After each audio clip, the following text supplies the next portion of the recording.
Result ಬಗ್ಗೆ ಮುಖ್ಯಮಂತ್ರಿ ಸಿದ್ದರಾಮಯ್ಯನವರು ಮಾತನಾಡಿದ್ದಾರೆ. ದಾವಣಗೆರೆಯಲ್ಲಿ ಲೀಡ್ ಸ್ವಲ್ಪ ಕಡಿಮೆ ಆಗಿರಬಹುದು, ಆದರೆ ಗೆಲ್ಲೋದು ನಾವೇ ಅನ್ನುವಂತಹ ವಿಶ್ವಾಸವನ್ನು ಅವರು ಈ ಕ್ಷಣದಲ್ಲೂ ಕೂಡ ಹೊಂದಿದ್ದಾರೆ. ರಿಸಲ್ಟ್ ಬಗ್ಗೆ ಸಿಎಂ ಸಿದ್ದರಾಮಯ್ಯನವರು ಪ್ರತಿಕ್ರಿಯೆಯನ್ನು ನೀಡಿದ್ದಾರೆ.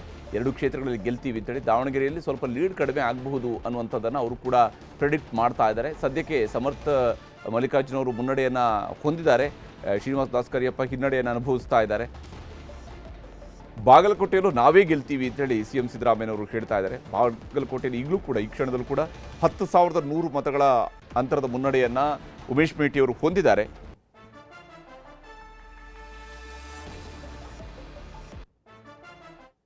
ನಾವು ಎಕ್ಸ್ಪೆಕ್ಟೆಡ್ ಮಾಡಿದ್ದು ಸ್ವಲ್ಪ ದಾವಣಗೆರೆಯಲ್ಲಿ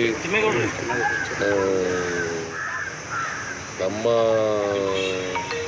ಕಾರಣದಿಂದಲೇ ಸ್ವಲ್ಪ ಲೀಡು ಕಡಿಮೆ ಆಗ್ಬೋದು, ಆದರೆ ನಾವು ಗೆಲ್ತೀವಿ. ಅಲ್ಲಿ ಬಾಗಲಕೋಟೆಯಲ್ಲೂ ಕೂಡ ಗೆಲ್ತಿದ್ದೇವೆ.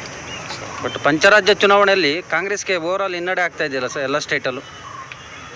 ಈಗ ವೆಸ್ಟ್ ಬೆಂಗಾಲ್ನಲ್ಲಿ ನಮ್ಮದೇನು ಇರಲಿಲ್ಲ.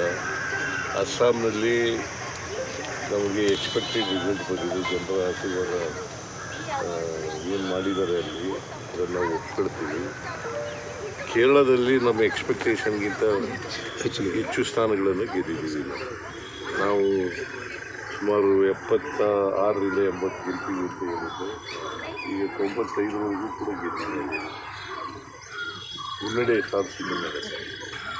95 ವಿಧಾನಸಭಾ ಕ್ಷೇತ್ರದಲ್ಲಿ 95 ವಿಧಾನಸಭಾ ಇರ್ಬೋದು. ಬಹುಶಃ ವೆಸ್ಟ್ ಬೆಂಗಾಲ್ನಲ್ಲಿ ಆಡಳಿತದ ವಿರೋಧಿ ಅಲೆ ಇರಬಹುದು ಅಂತ ಅಂದ್ಕೊಂಡಿದ್ದೀನಿ ನಾನು. ತಮಿಳುನಾಡಿನಲ್ಲಿ ಕೂಡ ಆಡಳಿತ ವಿರೋಧಿ ಅಲೆ ಇದೆ ಅಂತ ಅಂದ್ಕೊಂಡಿದ್ದೀನಿ ಸರ್. ತಮಿಳ್ನಾಡಲ್ಲಿ ಒಬ್ಬ ನಟ ಫಸ್ಟ್ ಟೈಮ್ ಪಾರ್ಟಿ ಕಟ್ಟಿ ಸಕ್ಸಸ್ ಆಗ್ತಾ ಇದ್ದಾರೆ. ಅವ್ರಿಗೆ ಅಭಿನಂದನೆಗಳನ್ನು ಸಲ್ಲಿಸ್ತೀನಿ.